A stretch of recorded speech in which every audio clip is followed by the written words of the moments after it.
Ketika BI kemarin mengumumkan akan menggarap e-rupiah atau digital money atau cryptocurrency, semua seakan menengok ke Bosman. Ingat lo ya, seakan, bukan sebenarnya. Sambil berkomentar, akhirnya didengar juga ide Sontoloyo itu. Sama seperti SWF yang diklaim Bapak serba bisa. Faktanya, memang gak banyak yang tahu sejak 3 tahun yang lalu kata SWF, Sovereign Wealth Fund, yang diinisiasi kita akhirnya diterima. Namun bukan oleh inisiatornya, tapi oleh pejabat berkuasa yang diklaim olehnya. Semua mudah kok membuktikannya. Ada rekam digital siapa yang pertama mengatakannya. Solusi ekonomi adalah pakai SWF. Lalu sekarang diklaim yang lain. Ya nggak apa-apa juga. Emang kita masalah? Ya enggak lah, kita nggak baperan kayak buzzer. Kalau memang cinta NKRI, nggak masalah ide solusinya diklaim siapapun, karena memang tujuannya untuk rakyat, bangsa, dan negara. Akhirnya SWF dipakai sebagai salah satu solusi ekonomi. Alhamdulillah. Lalu kita detailkan. Kita lihat konkret pengelolaan SWF tersebut seperti apa. Ternyata makin kesini makin jelas bahwa ternyata SWF-nya bukan MMT yang model modern monetary-nya. Lalu kita pada nanya, ini SWF model mana? Oh alah, masih ilmu kuno, masih old mind ternyata. Masih Keynesian juga ternyata. Masih pakai cara bank sistem atau dibaca bunga. Masih pakai pinjaman juga yang dibaca ya bunga juga. Masih pakai aset negara buat jaminan. Juga dibacanya digadai. Ya beda jauh ini mah. Ini model 1MDB-nya Najib Malaysia dulu yang rawan dikorupsi kalau seperti SWF ini dijalankannya. Gak nuduh loh ya bahwa ini akan mudah dikorupsi. Hanya rawan disalahgunakan. Ini ngingetin, jangan baper. Jadi hilang deh semangat kita bernegara yang bercita-cita menjadi the most powerful country di Southern Hemisphere. Atau Indonesia menjadi negara terkuat di belahan selatan Khatulistiwa seperti cita-cita Mardigu Nation. Begitu tahu SWF-nya versi pejabat masih pakai Keynesian, kita jadi pesimis. Ilmu Michael Hudson dengan Hudsonian dengan MMT jauh beda langit dan bumi. MMT itu anti bunga,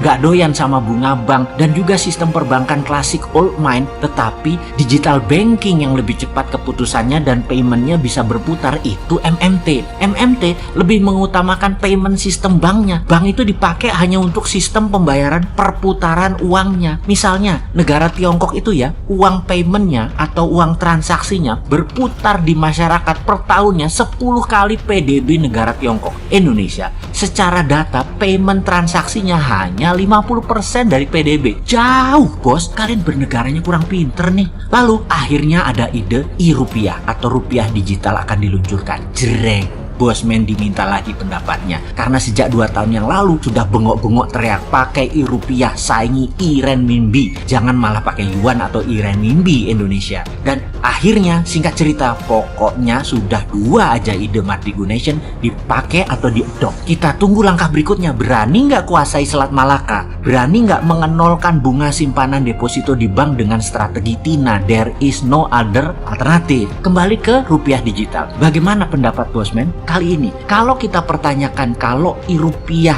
atau digital rupiah kalau nggak pakai Hudsonian MMT dengan printing money, maka rupiah digital cryptocurrency-nya yang akan dilakukan ngimpi untuk Indonesia menjadi berdaulat. Rupiah menang dengan underlying emas, itu lebih real. E-rupiah underlying-nya pakai uang beredar, ya berat bos. Kalian Keynesian nggak nyandak emang dengan modern monetary teorinya MMT-nya Hudsonian punya ilmu. Udahlah, jangan dipakai kalau masih pakai ilmu lama. Jangan dipakai kalau masih old mind. SWF adalah ilmu baru. Dipakai cara otak lama. Kemudian e-rupiah digital rupiah, nggak pakai printing money, ya nggak ada gunanya. Jadi maksudnya apa pakai SWF, pakai rupiah digital kali ini? Biar Bosman dan anak muda pendukung MMT seneng gitu ya? Janganlah begitu. Bukan hanya buat senang-senang saja berpropaganda seperti dikatakan Tesla akan ke Indonesia buat euforia, ternyata kita di prank. Ya lebih baik nggak usah kalau di prank. Kalau benar mau menjalankan, jangan setengah-setengah, namun harus make a difference. Memang harus membuat perbedaan. Pakai underlying-nya jangan uang beredar, tapi printing money berbasis proyek produktif. Pasti rupiah digital menang, Indonesia berdaulat. Ini lebih benar bernegaranya.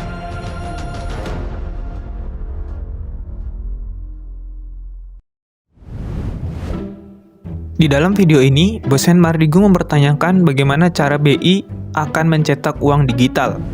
Apakah semudah menyetorkan uang kertas kita ke bank lalu ditukar jadi uang digital? Kalau caranya begitu, justru itu akan berat. Mengapa berat? Karena seluruh uang yang beredar di Indonesia hanya 50% dari PDB. bahkan jauh dari negara Malaysia yang sampai 120% dari PDB. Artinya, kita memang kekurangan uang yang beredar. Karena uangnya kurang, maka caranya dengan membuat uang baru, bukan mengubah uang kertas menjadi uang digital. Kalau cara lama, ketika kita mau cetak uang, itu harus punya logam emas terlebih dahulu sebagai jaminan nilai. Tapi, apakah kita punya logam mulia sebanyak itu? Maka, solusinya adalah dengan menggunakan teori MMT.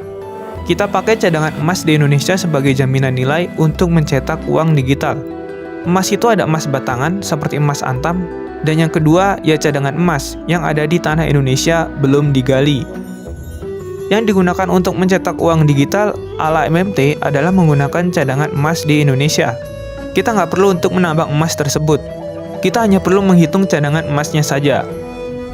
Yang hanya diperlukan adalah menjaga bukit atau gunung cadangan emas saja. Tidak perlu digali, biarkan itu jadi hutan rimba. Bosman memberikan solusi jitu untuk membuat uang digital rupiah sekaligus menyelamatkan masalah ekonomi. Semoga para pejabat kita mau untuk mendengarkan usulan-usulan dari Bosman Mardigu. Terima kasih sudah menonton video kami. Mari kita berdiskusi di kolom komentar. Sampai jumpa di video berikutnya.